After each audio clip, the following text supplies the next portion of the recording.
Obrigado, pessoal da música, pelos belos cânticos. Nós vamos agora estudar a palavra de Deus. Eu peço a você que abra no Evangelho de Marcos, capítulo 4, versículos 1 a 20. Marcos 4, 1 a 20. Temos estudado, meus irmãos, nessa maravilhosa literatura inspirada pelo Espírito sobre esse ministério de Cristo, a chegada do reino de Deus e as implicações que são muito pessoais para cada um de nós.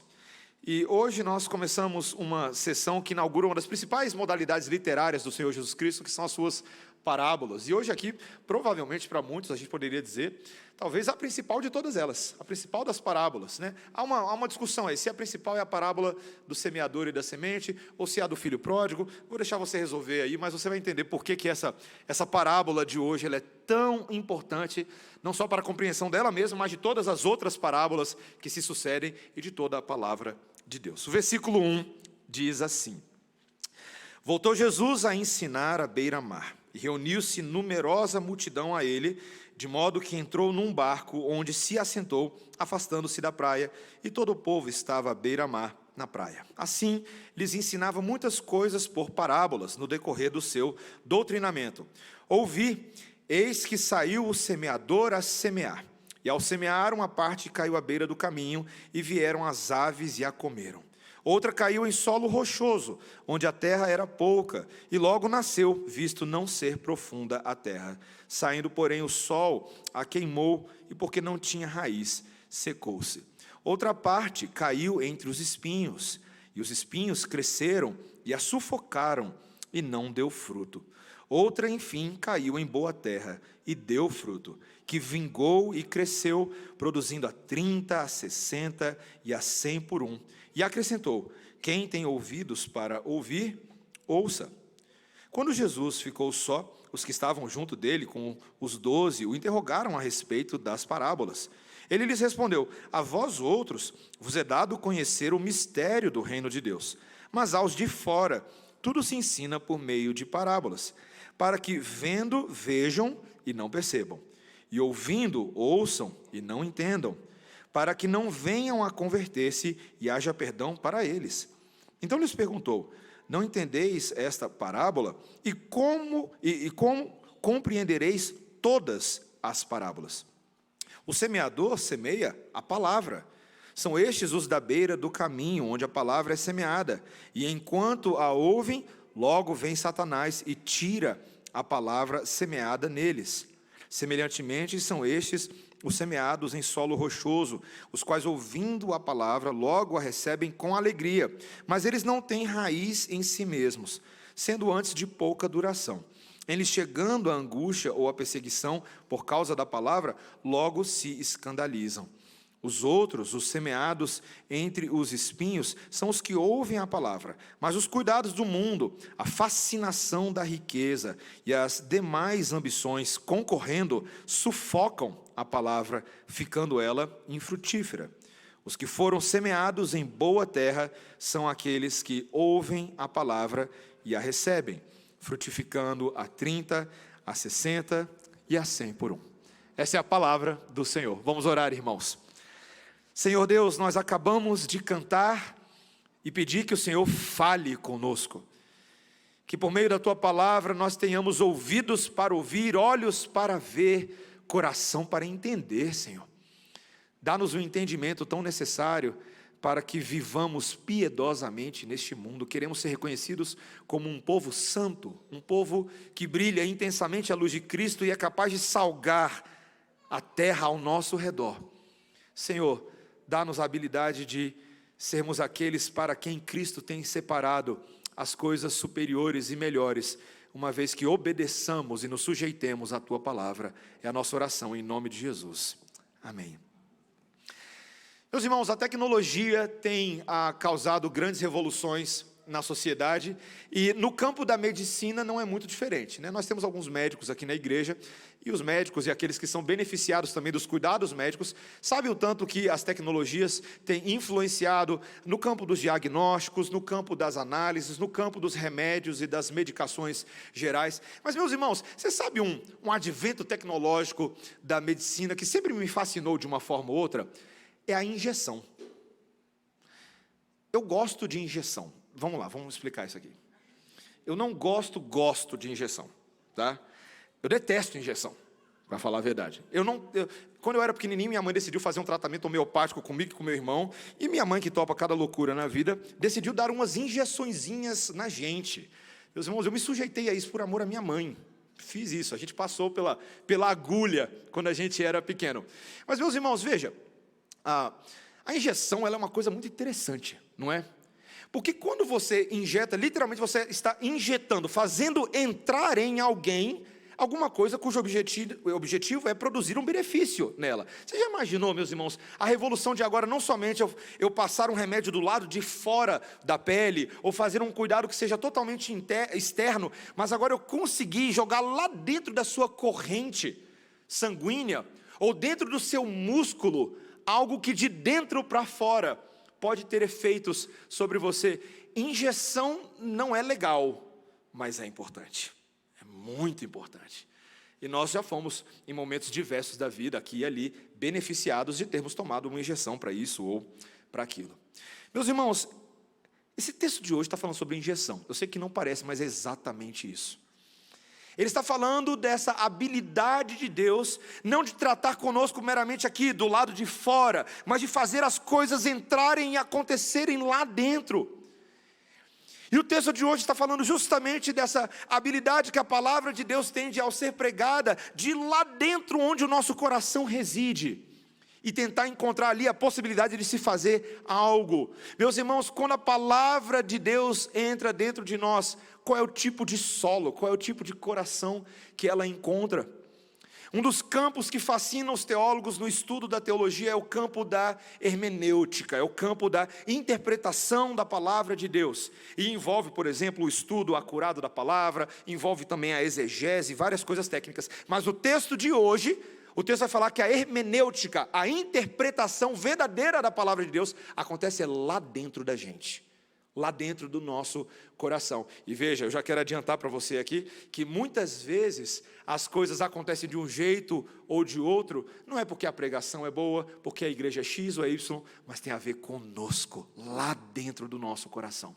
Meus irmãos, é a famosa parábola do semeador que saiu a semear. E eu gostaria de tentar, de forma bem presbiteriana, com 3 pontinhos para você, tá?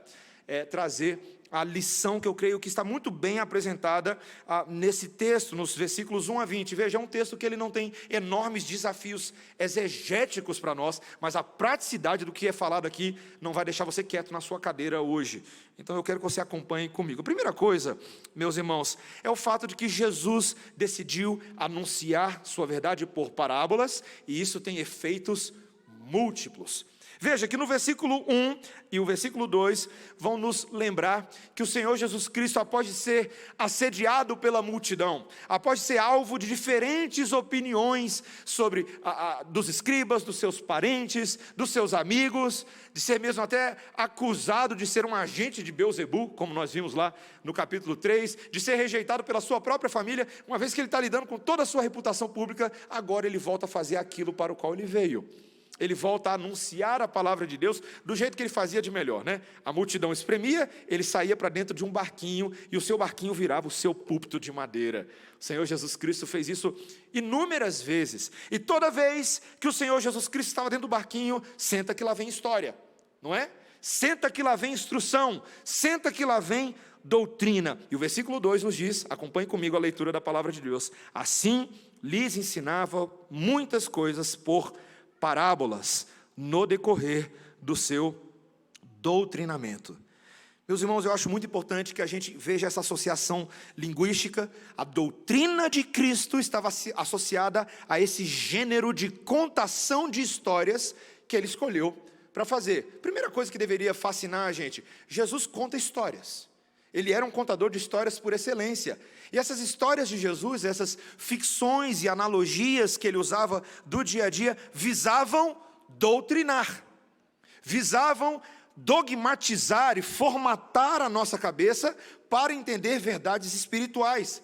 Jesus não era só aquele contador de histórias, sabe, quando você tem assim, né? Eu tenho que tomar cuidado que eu vou falar aqui agora, porque às vezes eu posso falar contra mim mesmo, sabe? Quando você começa a contar a história no sermão, aí o pastor se empolga com a história, esquece do sermão que ele estava pregando, né? Se eu estiver fazendo isso, vocês têm que tomar cuidado, viu, meus irmãos? Você tem que alertar o pastor e orar por mim. Eu acho que eu não estou fazendo isso muito, mas... veja, quando alguém conta uma história, a pergunta é: qual é o propósito dessa história? O Senhor Jesus Cristo tinha um claro propósito.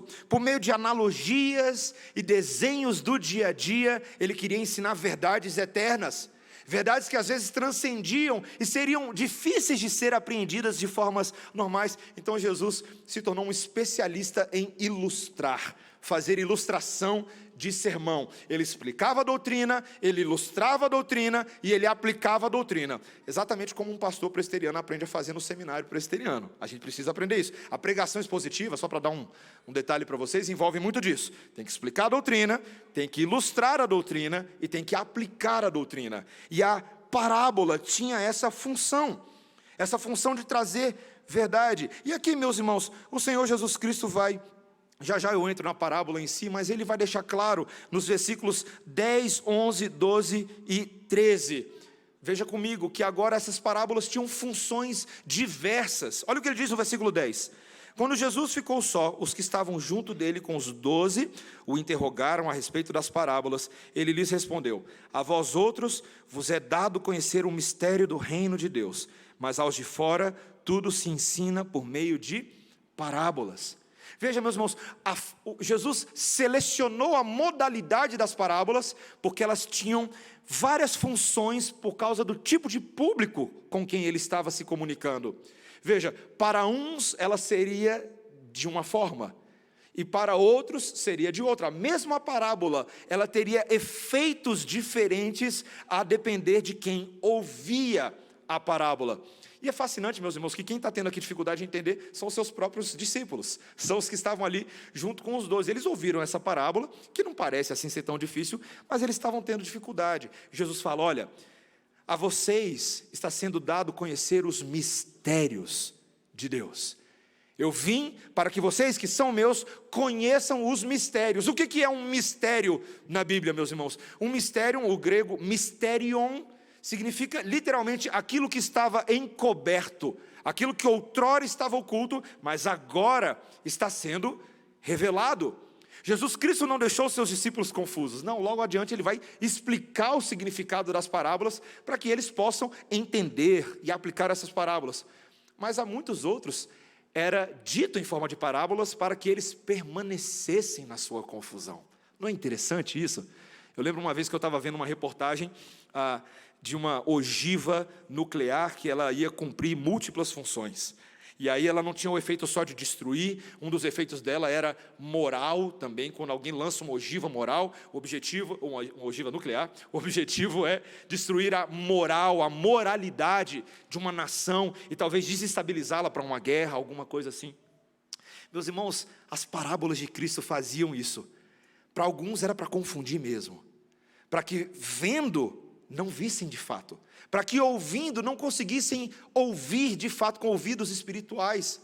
Alguns ficariam no enigma, mas ela ao mesmo tempo estava confrontando de diferentes ângulos um preconceito aqui, uma dúvida acolá, um questionamento aqui, e assim, de alguma maneira misteriosa, a pregação da palavra de Deus cumpria todos os seus objetivos: libertar alguns da escravidão dos seus pecados, mas tornar outros ainda mais endurecidos dentro dos seus pecados. Não é fascinante que isso aconteça com a pregação, meus irmãos?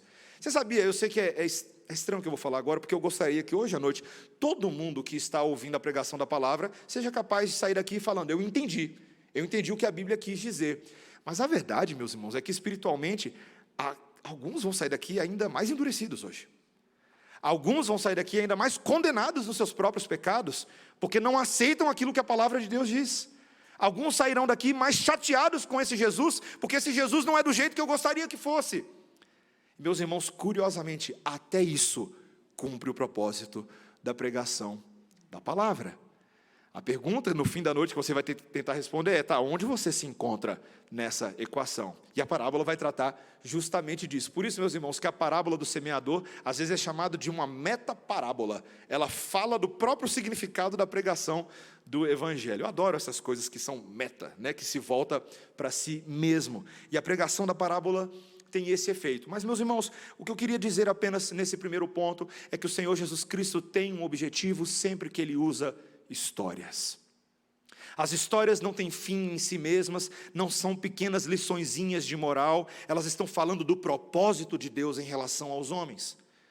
Todas as vezes que nós olhamos para as histórias que Cristo decidiu contar, veja que Ele tinha um interesse em confrontar, exortar, repreender, admoestar, mas sobretudo levar as pessoas à esperança do Evangelho da cruz do Calvário.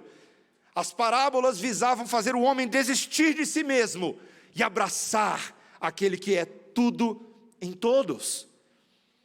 Eu te pergunto, meu irmão, quando você ouve uma historinha e você conta a historinha para outros, para que você conta a historinha? Uma vez conversando com alguns pais, falando sobre criação de filhos, hoje até no curso de noivos, estávamos lá falando sobre criação de filhos, da importância de ter no mínimo 10 filhos por família, né? E aí uma das coisas que me vem à cabeça nesses livros que a gente lê, para que você conta historinha para sua criança dormir? É só para ela acalmar? Ou você quer que ela aprenda algo? Que ela retenha um conteúdo de fé que vai formatar o coraçãozinho dela um pouquinho antes dela fechar os olhos.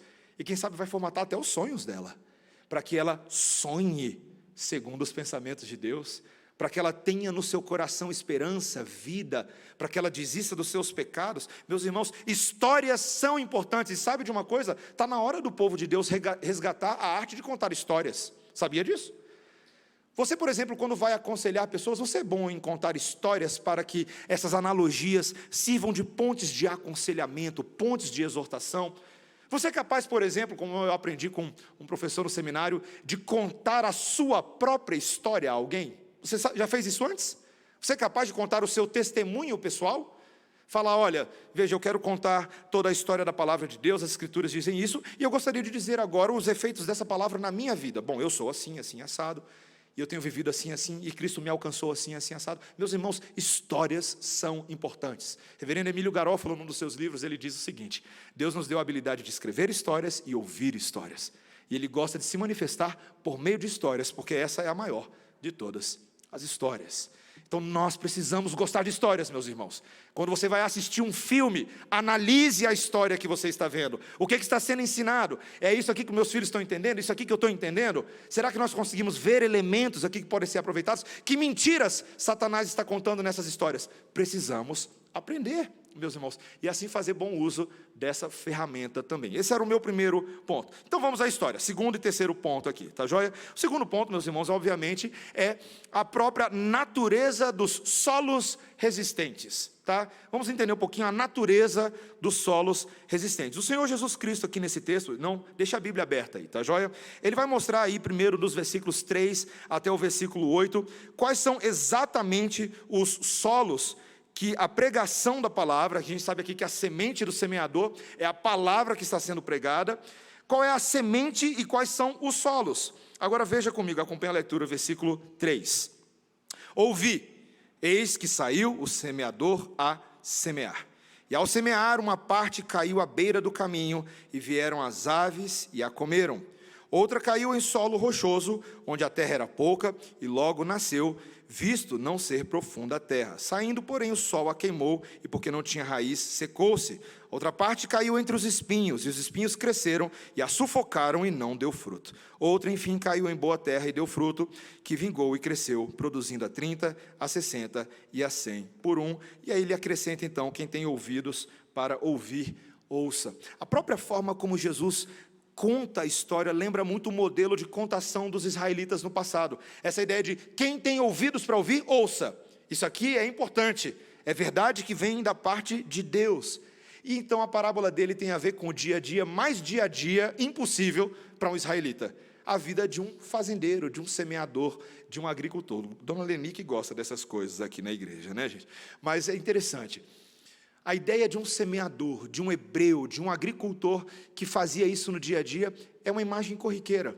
É uma imagem que qualquer pessoa poderia associar. E aqui ele fala do ato justamente desse homem que sai a semear, e ele vai jogando a semente, e a semente que ele vai jogando vai caindo em toda sorte de solo por ali. Tem solo bom, mas tem solos complicados, solos pedregosos, solos que têm espinhos. E aí algumas pessoas até questionam, será que esse semeador não sabe semear direito? Que está desperdiçando semente? Está jogando semente em tudo que é canto? Mas, meus irmãos, essa era a técnica comum, tá joia? Mesmo antes de preparar a terra, o semeador jogava essas sementes, depois ele arava a terra, e aquelas sementes que caíram em terra boa eram aproveitadas. Essa era a técnica de agricultura daqueles dias. Mas o que eu quero que você note é a característica de fato de cada uma dessas terras. A primeira que ele diz no versículo 4, são aquelas sementes que caem à beira do caminho, mas vêm então as aves e a comeram. O Senhor Jesus Cristo vai explicar logo depois o que significa. Olha o versículo 15, são estes os da beira do caminho, onde a palavra é semeada. Enquanto a ouvem, logo vem Satanás e tira a palavra semeada neles. Meus irmãos, o Senhor Jesus Cristo reconhece que tem um tipo de solo que vai receber a semente, e em tese tudo poderia dar certo se não fosse uma ave ladra, certo? Uma ave que quer comer aquela semente. Eu visitei esses dias um irmão que tinha lá um pé de tangerina, né? Um negócio gostoso, um pé de mexerica, na verdade, né? A gente diria mexerica. E aí, meus irmãos, aquela delícia, a gente comendo. Ele falou assim, pastor, pode até pegar alguns do chão, só cuidado com essas que tem um buraco. Você já pensa que tem minhoca dentro. Ele falou, não, é porque o passarinho já comeu, já veio, já comeu o interior da fruta, está só a casca do lado de fora. Você pega, está realmente levinho, ele já sugou tudo que tem ali, né? Verdadeira defraudação alimentar, quando você vai comer uma tangerina à espera do melhor e ela está furada. Meus irmãos, às vezes a palavra é semeada, mas vem essa ave chamada Satanás e a rouba. É interessante, meus irmãos, o Senhor Jesus Cristo está aqui falando com pessoas que estavam ali naqueles dias, no meio da multidão, ouvindo a pregação da palavra, mas em meio à pregação de Cristo e à ministração do Espírito, quem estava no meio agindo? Satanás. Satanás, aquele que tem sido classicamente identificado como quem veio para roubar, para matar e para destruir, não é? O acusador contra as nossas almas. Aquele que é capaz de, em alguns casos, meus irmãos, como o texto está deixando claro, pegar aquela própria semente que foi plantada e falou, não, aqui não, aqui não. Aquele que tira o foco, aquele que distrai, aquele que vem para fazer a gente mudar os nossos olhos do ponto onde a gente estava olhando corretamente para alguma outra coisa de menos importância, mas que se torna importância. Meus irmãos, Satanás, ele é o destruidor, ou o distraidor por natureza. Uma vez conversando com o irmão e ele contando, há muitos anos atrás, foi bem interessante, ele falando que ele tinha narcolepsia, eu nunca tinha ouvido falar disso. Pastor, eu tenho um problema, eu não sei o que acontece comigo, eu durmo muito. Mas a forma como ele contou foi engraçada. A minha tendência é dormir no culto. É uma narcolepsia seletiva cultica, basicamente, né? Não tem como, pastor. Olha, eu vou te falar, e eu sei, porque eu lembrava dele, ele sentava na primeira cadeira para ficar acordado ali, mas ele dormia, ele queria dormir. Aí uma vez, né, a primeira vez que eu preguei nesse sermão em Lucas, na parábola do semeador, eu chamei esse irmão num canto depois, e falei, meu irmão, você já orou sobre esse assunto? Como assim, pastor? Isso aí é uma doença. Eu falei, pode ser uma doença espiritual. Pode ser que, na verdade, você adora ficar sonolento na hora que você devia ficar mais acordado. Pode ser, meus irmãos, que nós temos uma tendência espiritual a ficar sonolentos e distraídos e não focados justamente nas horas que a gente deveria estar mais atento na nossa vida, não é verdade? Meus irmãos, Satanás faz essas coisas. E aqui eu não me refiro somente à sonolência física, tá bom? Satanás é esse que é capaz justamente de mudar o meu foco quando eu estou olhando para a obra do Senhor, para a palavra de Deus, quando tudo iria bem, mas ele vem então e rouba aquela palavra que produziria transformação dentro de mim, porque ele não quer a minha edificação, ele quer me derrubar. Quantas vezes, meus irmãos, nós temos uma tendência, talvez no nosso meio, de suprimir a obra de Satanás. Alguns chegam a falar, não, isso é coisa de pentecostal, deixa que eles resolvem o problema deles com Satanás. Não, meus irmãos, não. O apóstolo Paulo, em Efésios capítulo 6, versículos 10 a 20, ele disse que a nossa luta não é contra carne nem sangue, mas contra principados, potestades e dominadores deste mundo tenebroso, a saber, as forças do maligno, as forças do diabo. O diabo age, e aqui me permita dizer, eu sei que é estranho isso, inclusive às vezes em meio ao povo de Deus, num culto, para que você não receba a palavra de Deus. Meus irmãos, esse é o conceito de batalha espiritual. E por isso que é necessário que nós nos revistamos por completo, do fio da cabeça em cima até a ponta dos pés, da armadura de Cristo, para estarmos prontos no dia mau, para que a gente não tenha essa sonolência espiritual, essa preguiça espiritual para ler a Bíblia, para fazer devocional, para orar com o nosso cônjuge, para falar da palavra de Deus com os nossos filhos. Satanás é quem adora quando a gente está sempre distraído, quando a gente está sempre sem foco, porque ele rouba essa semente. Então esse solo nem tem a oportunidade de produzir por nada. Meus irmãos, para início de conversa, eu e você precisamos sim, como o apóstolo Paulo nos ensinou ali no final de Efésios capítulo 6, versículos 18, 19 e 20, que nós devemos orar para que a nós nos seja dada intrepidez no falar, intrepidez no ouvir, para que sejamos santos e para que não haja espaço para a ação de Satanás no nosso meio. Não haja. Meus irmãos, para que Satanás não impeça meus filhos de ouvirem a palavra, não impeça minha esposa de ouvir a palavra, não me impeça de ouvir a palavra, não impeça a igreja do Senhor de ouvir a palavra, e para que assim a evangelização tenha a oportunidade de frutificar. Esse é o primeiro solo, o solo que está ameaçado pela ave satânica. Mas o segundo solo, meus irmãos, fica muito claro aí, quando, veja comigo agora, no versículo 5, ele diz: outra parte dessas sementes caiu em solo rochoso, onde a terra era pouca, e logo nasceu, visto não ser profunda a terra, saindo, porém, o sol a queimou, e porque não tinha raiz, secou-se.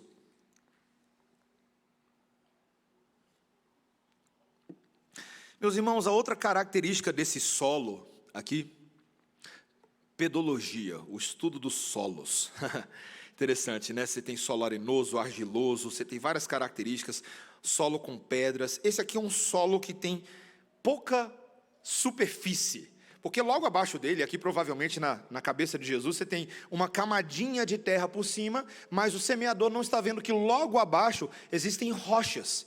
E essas rochas vão impedir com que a semente crie raízes profundas. Então ela cresce rapidinho, porque ela não tem muita superfície, né? Então ela cresce rapidinho. Se ela não tem raízes profundas, quando vem o sol causticante, ela queima, ela morre. E o Senhor Jesus Cristo explicou claramente, veja comigo aí, agora depois do versículo 10, só um pouquinho, meus irmãos, que o arquivo da minha Bíblia fechou aqui, né? Por isso que a gente tem que ter a Bíblia física também aqui, irmãos. Mas veja, ele diz agora, no versículo 16, semelhantemente são estes os semeados em solo rochoso, os quais, ouvindo a palavra, logo a recebem com alegria, mas eles não têm raiz em si mesmos, sendo antes de pouca duração. Em lhes chegando a angústia ou a perseguição, por causa da palavra, logo se escandalizam. Pessoas de pouca raiz são aquelas pessoas superficiais. Elas se empolgam rápido com as coisas de Deus, mas tão rápido quanto elas se empolgam, elas também somem das coisas de Deus. Meus irmãos, fazendo uma análise teológica aqui, um dos autores que eu tenho lido bastante esses dias é o Francis Schaeffer. E o Francis Schaeffer faz uma análise do homem sentimental, hoje em dia. O homem que é movido pelos seus afetos. E essa é uma boa descrição desse tipo de crente.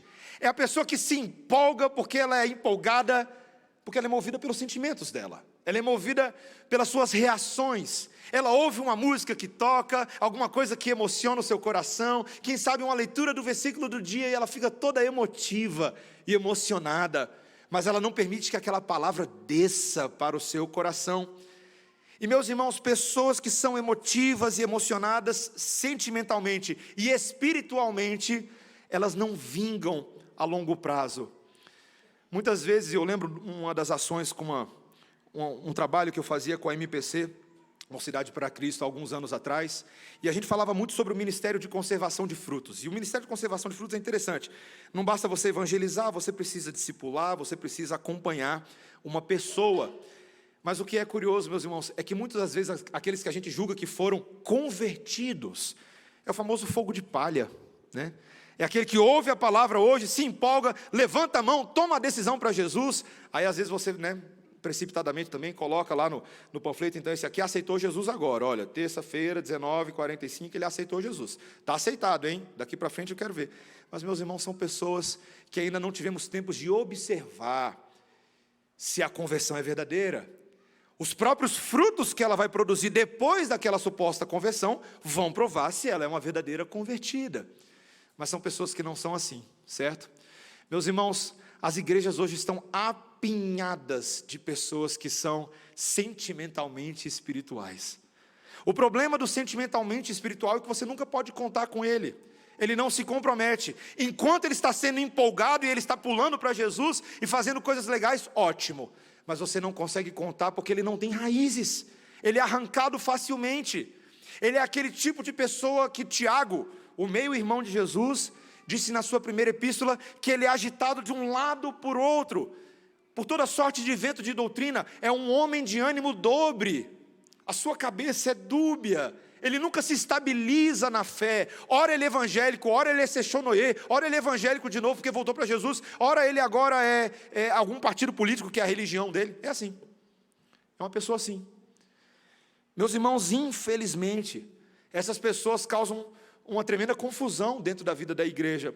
E sabe qual que é o problema? Muitas vezes elas também não são estimuladas a ser mais do que a superfície.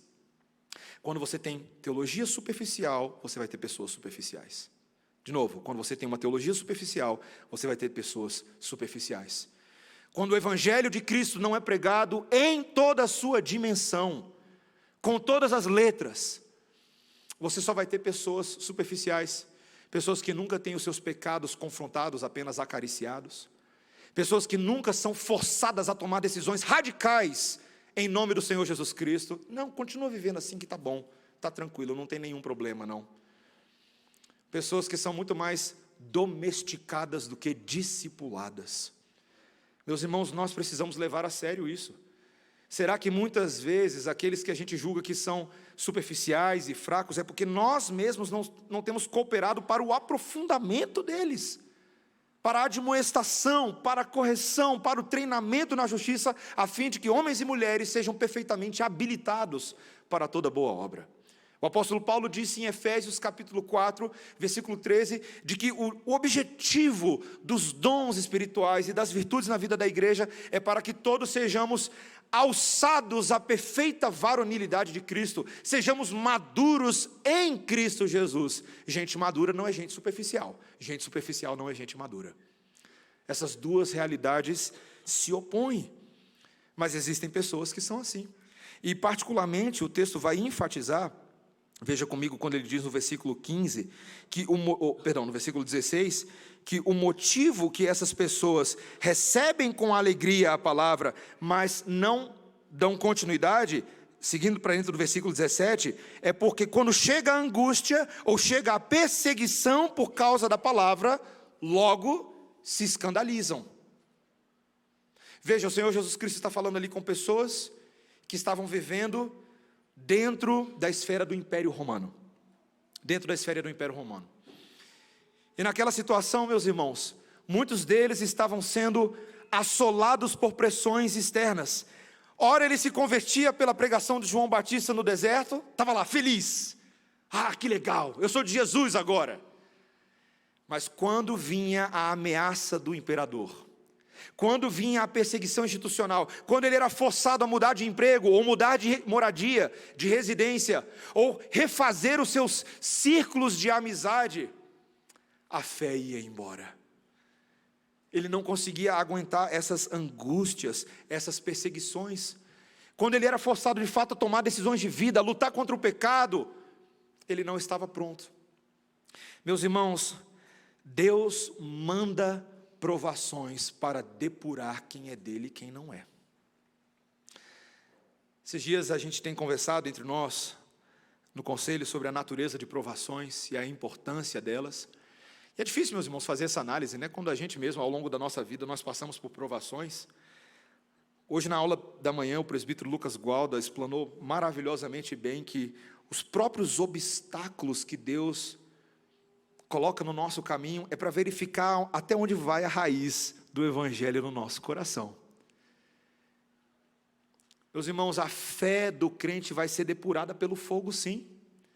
O Senhor vai mandar provação, vai mandar o imperador, vai mandar dificuldade no trabalho, vai mandar a pessoa que fica fazendo bullying com você, vai mandar circunstâncias de enfermidades físicas, enfermidades financeiras, para que se verifique quem tem profundidade nele.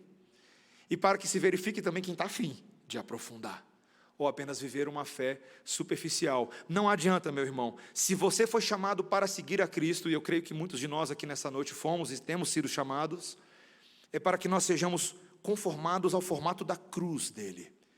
É caminho de sofrimento, é caminho estreito, mas se o próprio Senhor Jesus Cristo foi homem de dores, que aprendeu que é sofrer, nós também vamos ser povo de dores, e vamos aprender a sofrer, e essas coisas são para o nosso bem.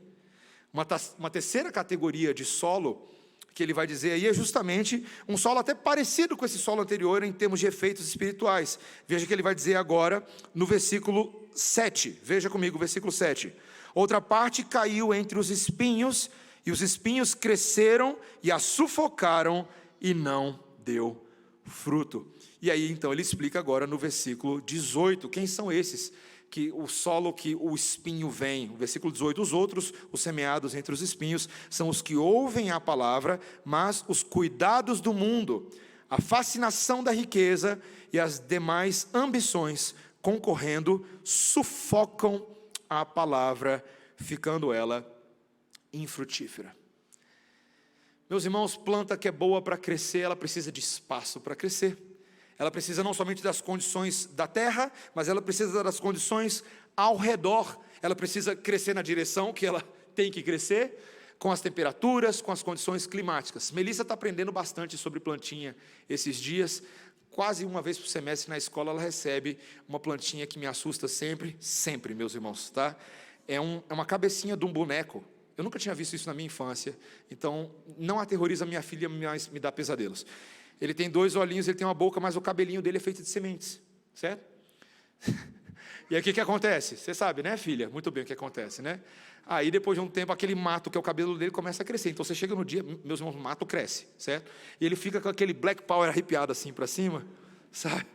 É assustadora a cena. E eu lembro quando a Melissa ganhou o primeiro dela, a professora deu a instrução: olha, você precisa fazer com que ele cresça no espaço adequado, ele tem que ter espaço para crescer, não pode ficar amontoado com outras coisas. E assim ela aprendeu e ensinou a gente lá em casa. Meus irmãos, quando tem espinhos, a história é outra. E veja, o texto vai deixar bem claro que esses espinhos aqui, esses cuidados do mundo, entram para sufocar, para fazer morrer aquela planta que tinha tudo para crescer, mas agora eles funcionam como um teto, uma coisa que concorre, é exatamente a palavra grega, que é a melhor tradução, essa concorrência sufocante. E o que são esses cuidados, essas preocupações? São as coisas que seduzem o coração. Aqui a gente não está falando só agora de coisas lá de fora, pressões do imperador, perseguições políticas, não, nós estamos falando de realidades lá de dentro. Por exemplo, a fascinação da riqueza. A fascinação da riqueza, o texto está dizendo, é algo que pode fazer com que a semente da palavra de Deus fique sufocada. Meus irmãos, esse texto foi escrito há 2000 anos atrás, e ele não poderia ser mais contemporâneo, não é? Você já perdeu algum irmão ou irmã porque ficou fascinado pela riqueza? Eu já. Uma pergunta para você: você já ficou a tal ponto fascinado pela riqueza e com o desejo de se assemelhar àqueles que parecem ser muito bem-sucedidos e ricos, e aí você mesmo fica sufocado na palavra de Deus? Ele fala de ambições. A fascinação da riqueza, meus irmãos, essa idolatria, que o Novo Testamento vai chamar a avareza também de idolatria, ela é só uma dimensão dessas ambições do nosso coração, de ter, de ser, de precisar de algo mais para autenticar as nossas vidas.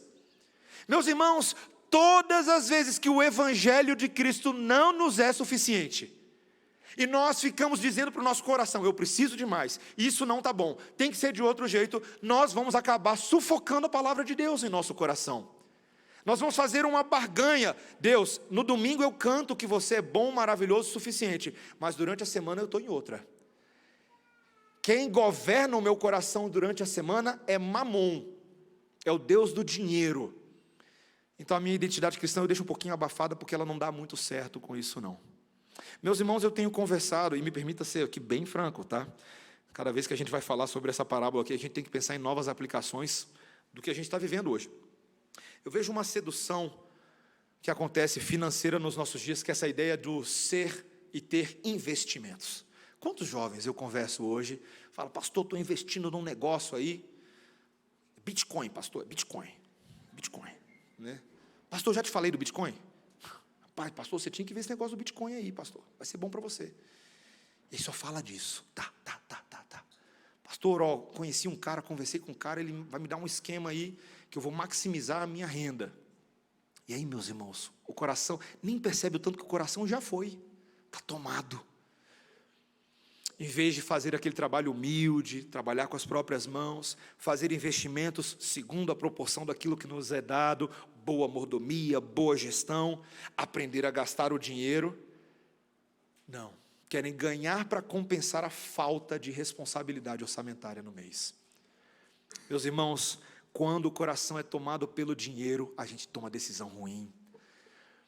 É sofrível, meus irmãos, quando pastores e presbíteros precisam aconselhar pessoas que estão enfrentando dívidas e problemas financeiros tremendos, porque não atentaram para a sabedoria de Deus na hora de fazer certas alianças, se envolver com certas pessoas.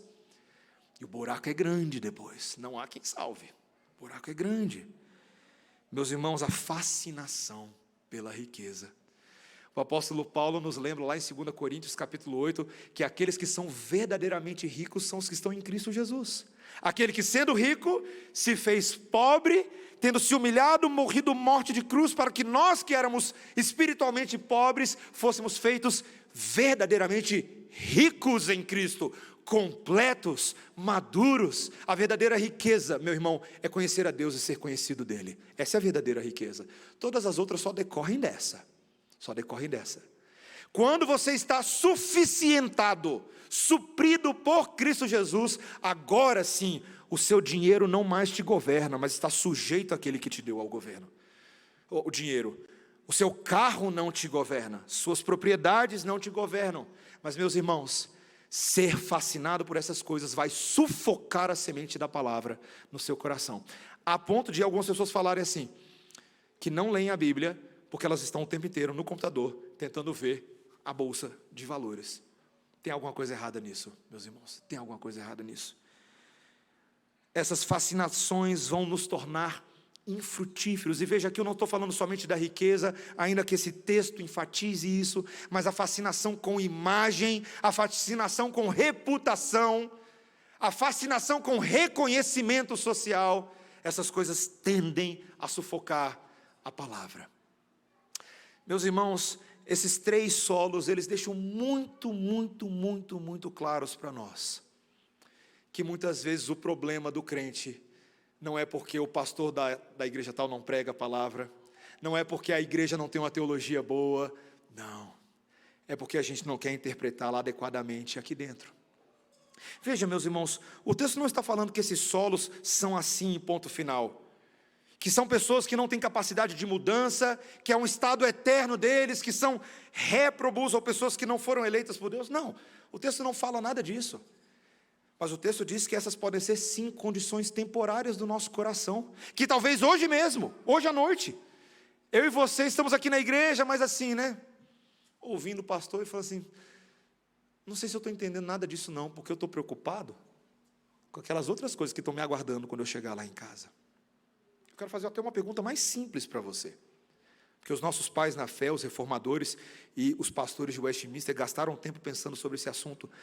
Quando você vem à igreja, quando você vem cultuar a Deus, você prepara o seu coração e o seu ouvido espiritual para esse momento que a gente está tendo aqui agora? Muitos dos nossos pais na fé, Calvino, entre tantos outros, incentivaram suas ovelhas em suas igrejas quando chegasse no sábado à noite. Sábado à noite, pensa só. Você acalmar um pouco, abaixar a poeira, acalmar o seu coração, ir dormir mais cedo, para que no domingo você não estivesse sonolento, para que você chegasse na hora no culto, para que você não estivesse tentando correr para ir para casa para assistir jogo ou qualquer outra coisa assim. Não, eles não falaram isso, eu que estou falando isso, tá? Mas para que você estivesse focado, para receber a semente.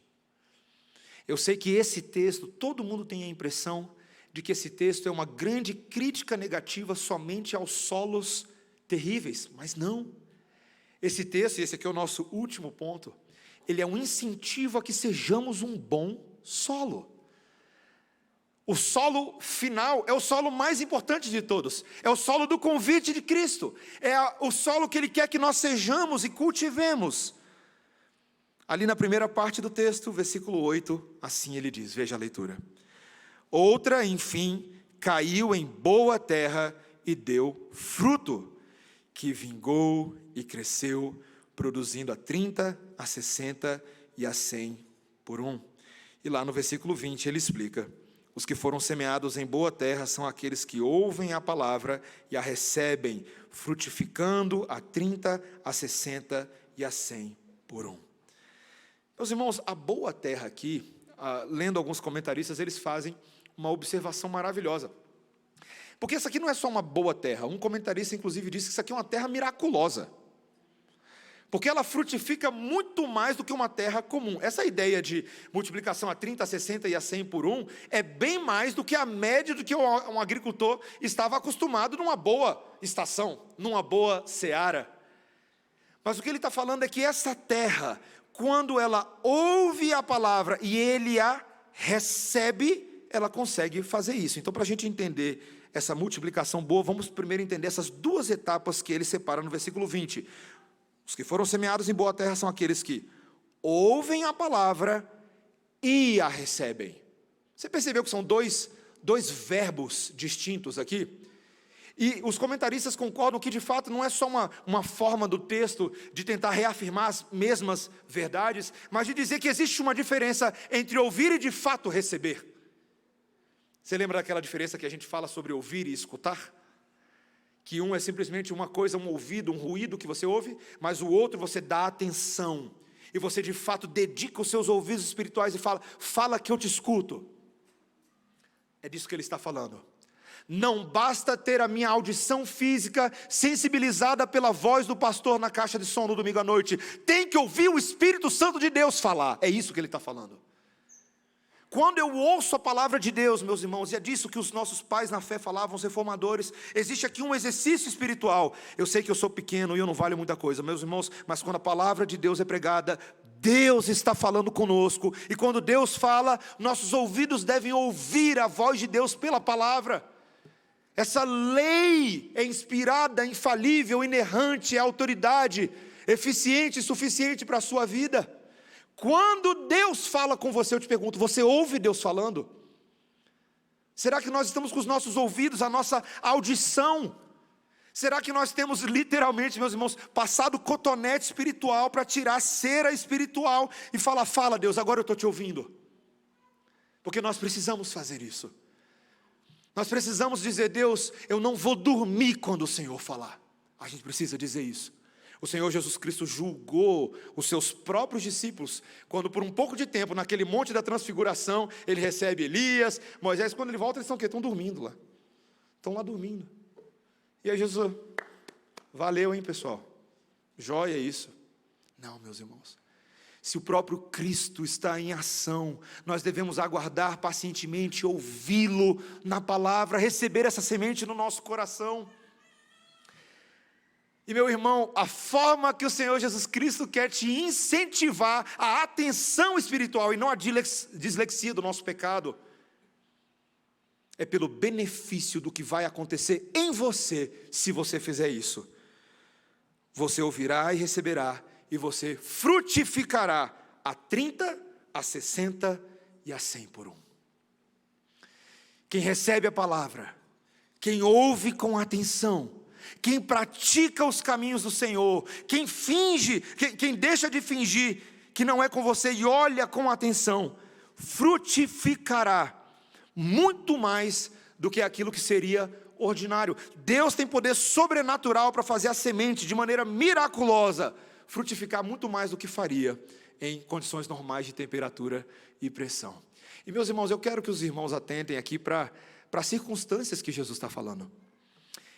Ele não está dizendo que a situação ao redor desses crentes vai mudar. Não é que agora o Império Romano vai parar de encher a paciência de vocês, não é que vocês vão deixar de ser ameaçados com impostos e montantes sobressalentes. Não é nada disso. É porque dentro de vocês a coisa vai mudar. Quantas vezes, meus irmãos, a mudança que Deus tem para trazer a nós não é somente pelas circunstâncias ao nosso redor, mas é lá dentro da terra do nosso coração.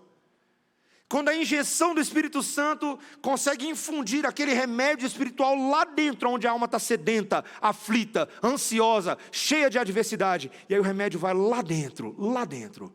E aí das fontes do nosso coração agora começam a emanar vida, que abençoa, que edifica as pessoas ao nosso redor. Meus irmãos, tem muita gente pedindo para Deus mudar as circunstâncias da vida, mas tem pouca gente pedindo a Deus para mudar o coração. Mudar o coração. Essa terra na qual Deus tem interesse, Jesus está falando, veja o que eu sou capaz de fazer. Imagina ele explicando isso para aqueles 12 iniciais, que eram os que estavam ouvindo a explicação da palavra, né? Ele olhando para Pedro, e Jesus pensando, Pedro, tu é uma terra ruim, viu, cara? Tu é ruim demais. Mas Pedro, eu conseguirei fazer você frutificar 30, 60 e a 100 por um. Talvez nem Pedro conseguisse visualizar uma coisa dessa. Jesus olhando para Tomé e falando, olhando para Levi, falando assim, rapaz, isso aqui, ninguém compraria um lote de terra desses caras aqui não, isso aqui é ruim demais.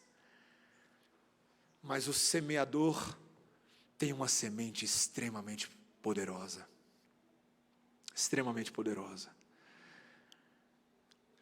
Existem tantas tecnologias no mundo hoje, tantos meios de pesquisa que estão tentando otimizar as sementes. Dá um pulinho ali na Embrapa, vai dar uma olhada lá o que eles estão tentando fazer. Maximizar rentabilidade e produtividade de sementes. Meus irmãos, a palavra de Deus é capaz de fazer algo por mim e por você que nenhuma semente desse mundo consegue fazer. Nenhum livro, nenhum conselho, nenhuma pessoa nesse mundo pode mudar a terra do nosso coração como Jesus tem condições de fazer. A palavra, quando encontra a terra a ser trabalhada, ela faz um mistério ali.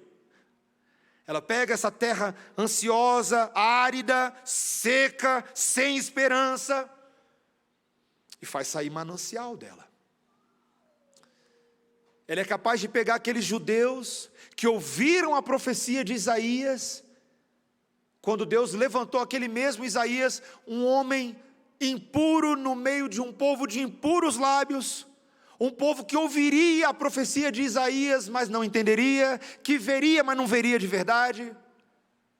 Mas do meio dessa massa corrompida de Israel, Deus tinha um toco, é o que Isaías fala, tinha um toco. Ah, meus irmãos, teologia bíblica é um negócio bom demais. Você está lendo a Bíblia ali, né? Você fala assim, que toco o quê, rapaz? Que negócio de toco? Que toco? Meus irmãos, o texto de Isaías, ele recaptura uma das ideias maravilhosas do Antigo e do Novo Testamento. Israel era para ser uma árvore boa, né? Uma árvore vistosa e frutífera. Uma árvore que conheceu os estatutos, as ordenanças, os mandamentos, os patriarcas, os mediadores, as alianças. Era para ser a melhor de todas as árvores, mas não foi isso que Israel se tornou, né? Israel se tornou muitas vezes como aquela árvore amaldiçoada, seca, dura, fruto insosso. Deus olhava para esse Israel e falava assim, o meu povo se corrompeu. Os profetas vieram e disseram, esse povo não vale nada. Foi exatamente isso que aconteceu. E toda vez que você olha para as escrituras e fala, Deus, agora deu ruim, esse plano não vai para frente, você lembra que o nosso Deus tem poder para preservar para si um toco.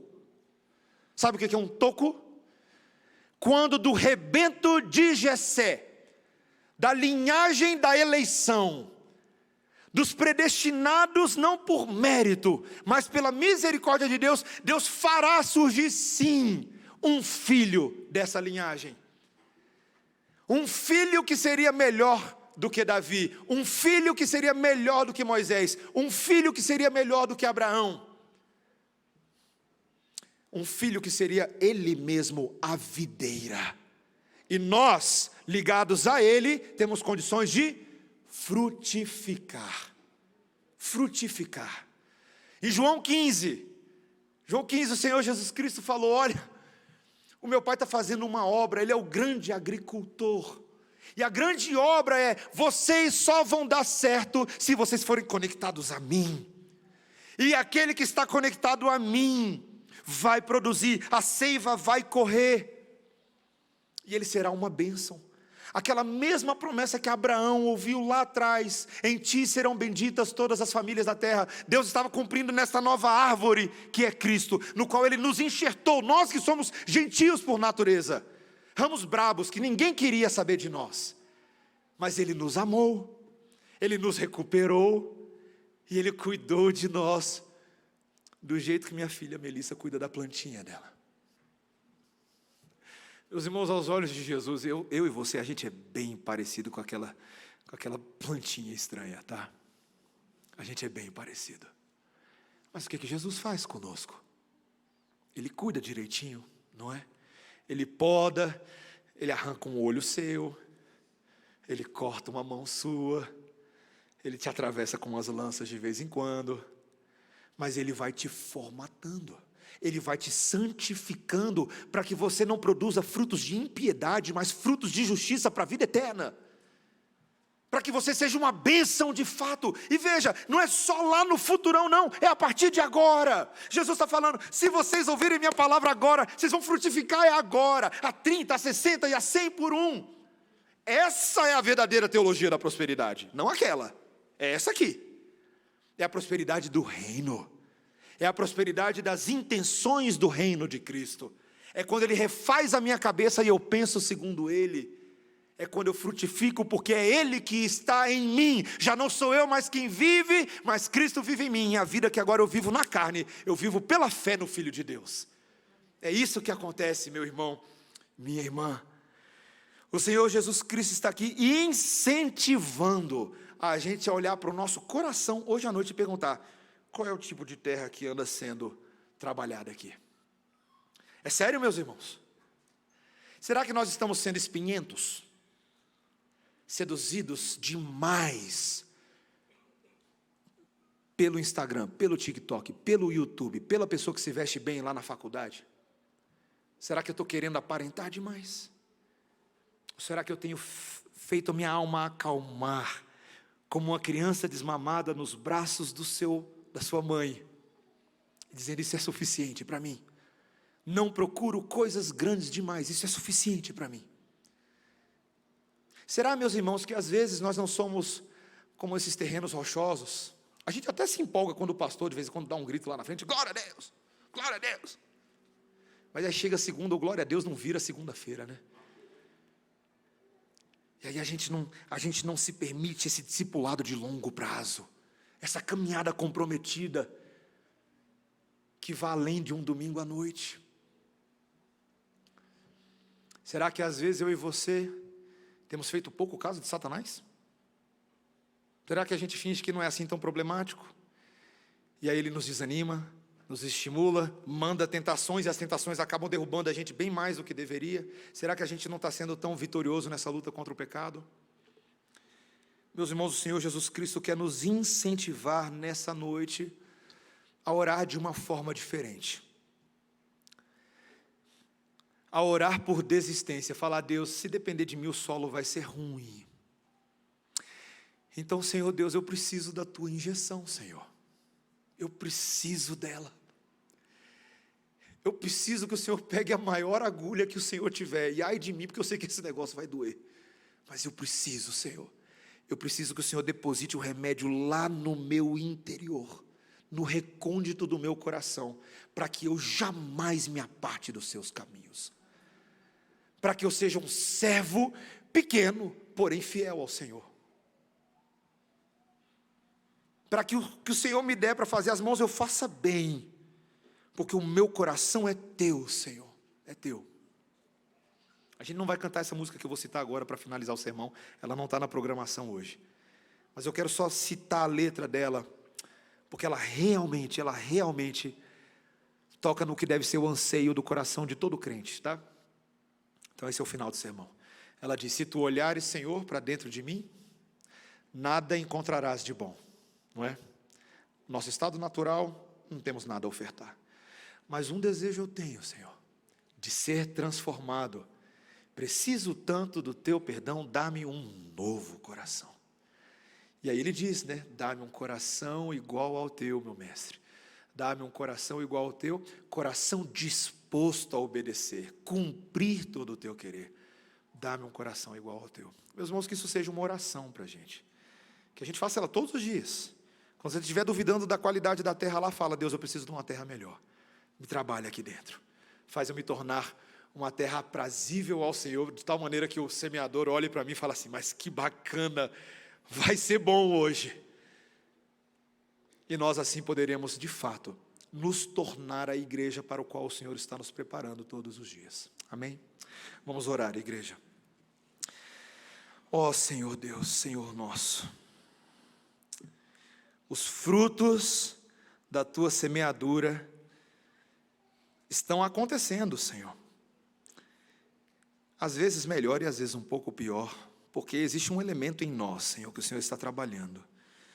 O Senhor está aperfeiçoando a terra, preparando corações e buscando eliminar os entraves e obstáculos que tanto nos impedem de compreender a tua palavra.